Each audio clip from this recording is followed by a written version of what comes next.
বাংলাদেশের সাহসী ছাত্র জনতাকে বিরচিত অভিনন্দন।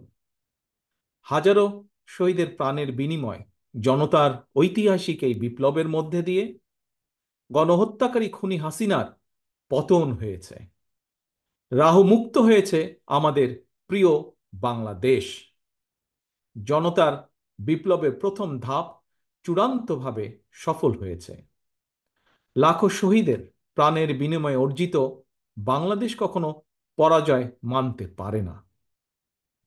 এই ঐতিহাসিক বিপ্লবের মধ্যে দিয়ে আবারও প্রমাণিত হয়েছে, দল মত নির্বিশেষে সকলে ঐক্যবদ্ধ থাকলে এই বাংলাদেশকে কেউ কখনো পরাজিত করতে পারে না, পারবে না।